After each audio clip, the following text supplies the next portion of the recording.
Today, we are going to discuss about the factoring of general quadratic trinomials when a is equal to 1.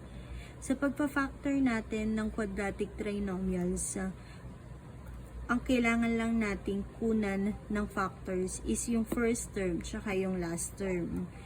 Now, since yung ating first term, yung numerical coefficient niya is equal to 1, which represents the a, hindi na natin pagtutuunan ng pansin yung first term. So, yung last term na lang ang bibigyan natin ng pansin. All we have to do is to think of a possible factors nung ating last term. Na kapag pinag-add mo yung dalawang factors na yun, dapat mag-i-equal siya dun sa middle term natin. So, for example, the given quadratic trinomial is b squared plus 8b plus 7. So, as you can see, the numerical coefficient ng first term natin is equal to 1. So, that's a. So, ngayon, yung 7, which is the last term, siya na ngayon yung bibigyan natin ng pansin. So, we are going to think of a factors or mag-iisip tayo ng dalawang number na kapag minultiply natin, ang sagot ay 7. So, ano ba yung mga factors ng 7? So, we have 7 and 1. So, pag minultiply natin ang 7 and 1, it gives us 7. Aside from that, we have also negative 7 and negative 1. So, kapag minultiply mo ang negative 7 at negative 1, it will give us positive 7. Now, since ito lang yung possible factors ng 7, ito na ngayon yung pagbabasihan natin. So, we are going to add the two factors. Dapat mag-i-equal siya dun sa middle term natin. So, if we are going to add 7 and 1, it will gives us 8. If we are going to add negative 7 and negative 1, it will also give us negative 8. Now, between the two, sino yung kaparehas ng middle term ng trinomials natin? Okay, so we have 7 and 1. Ibig sabihin, ang factors na gagamitin natin for 7 is 7 and 1. So, we are going to write in this way.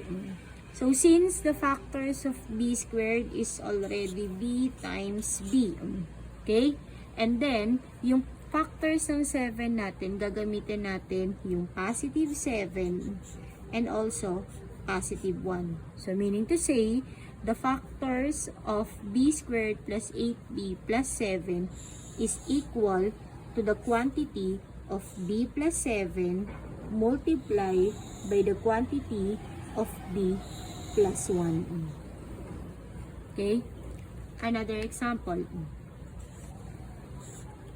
I have here n squared minus 7n plus 10. Okay?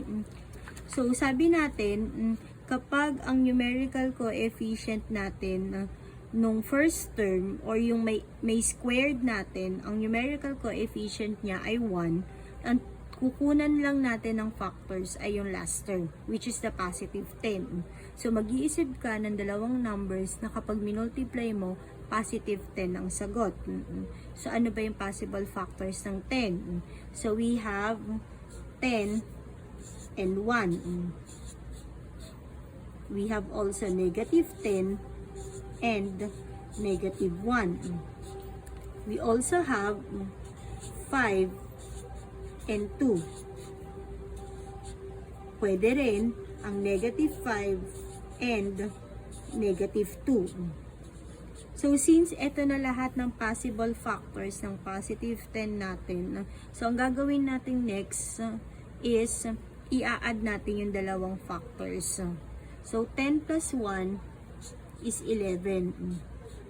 Negative 10 plus negative 1 is equal to negative 11. 5 plus 2 is equal to positive 7. negative 5 plus negative 2 is equal to negative 7. So, dito sa apat na factors natin, ng pair of factors natin, sino ang kaparehas ng middle term ng trinomials natin? So, that is negative 5 and negative 2. So, ibig sabihin, ang gagamitin nating factors will be this. So, magkakaroon ulit tayo ng dalawang parentheses. So, yung factors ng n squared natin will become n and n. Okay? And then, ilalagay natin yung dalawang factors na kung saan pag pinag-add mo, kaparehas ng middle term. So, that will become negative 5, negative 2. So, meaning to say, our factors of n squared minus 7n plus 10 will be the quantity of n minus 5 multiplied by the quantity of n minus 2. Okay? Let's have another example. We have here m squared plus 4m rather, minus 12. Okay? So, as you can see, yung may squared natin, ang numerical coefficient niya ay 1. Ibig sabihin, yung last term lang yung pagbabasihan natin, which is negative 12. So, ano ba yung mga numbers na kapag minultiply natin, negative 12 yung sagot? So, we have negative 6 and positive 2. So, since negative yung ating product, ibig sabihin, isang positive, isang negative dapat yung factors natin. Okay? So, positive 6 and negative 2. Aside from 6 and 2, we have also 4 and negative 3. Pwede rin po ang negative 4 and positive 3. Pwede rin naman po ang 12 and negative 1. And pwede rin ang negative 12 and 1. Okay? So, kapag naisip na natin lahat ng possible factors nung last term natin, i-add natin yung dalawa. Sabi natin, sa addition of integers, kapag magkaiba ng sign, we always subtract the two numbers. And then, kung ano yung number na mataas, yung sign niya ang gagamitin natin para sa sagot. For example, negative 6 and 2. So, dahil negative, positive, magkaibang sign, so we are going to subtract. 6 minus 2 is 4. Since mas malaki ang number na 6 kesa sa number na 2 at ang sign ni 6 ay negative, so that means negative 4 ang gagamitin natin for the answer. So 6 and negative 2, so that will become positive 4.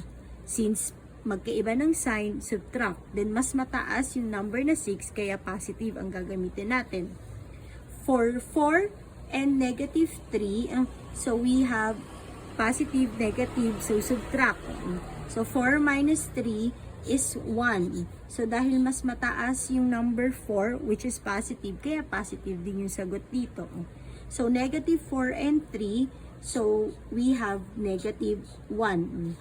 For 12 and negative 1, we have positive 11.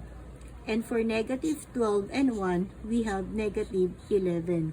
So, among those possible factors, sino ang kaparehas ng middle term natin, which is 4m? 4. So, we have positive 6 and negative 2. So, ibig sabihin, ang factors natin will become m times m, and then positive 6, negative 2. So, we have now the quantity of m plus 6 times the quantity of m minus 2. Last example, we have x squared minus 5x minus 24. Okay? So, since ang numerical coefficient natin doon sa may squared natin, ang kukunan lang natin ng factors ay yung last term, which is negative 24. So, ano ba yung mga factors ng negative 24? 24. We have 6 and 4. But since negative siya, so ibig sabihin, isang positive, isang negative. So, we have 6 and 4. Negative 4 rather. Or, pwede ring negative 6 and positive 4. We have also 8 and negative 3. Pwede rin po ang negative 8 and positive 3. Now, habang nag-iisip ka ng factors, isipin mo na kagad kung ano yung possible sum nung dalawang factors na yon. So, in this case, yung 8 and 3, ang difference niya na kagad is 5. So, ibig sabihin, possible na nasa 8 and 3 yung factors na hinahanap natin. So, let's see kung tama ba tayo. Okay, sabi ni ma'am kanina, kapag magkaiba ng sign sa addition of integers, we are going to subtract. And then kung sino yung mas malaking absolute value, or sa madalit sabi, kung sino yung may malaking number, kung ano yung sign niya, yun yung gagamitin mo para sa sagot. So in this case, 6 and negative 4, so that will become positive 2. Negative 6 and 4, that gives us negative 2. 8 and negative 3 gives us positive 5. And negative 8 and 3 gives us negative 5. Which means, yung negative 5 na yun, parehas sa middle term ng trinomial natin. So, ang gagamitin natin na factors will become negative 8 and 3. So, we have now as x times x and negative 8 plus 3. So, we have now the factors of x minus 8 times the quantity of x plus 3.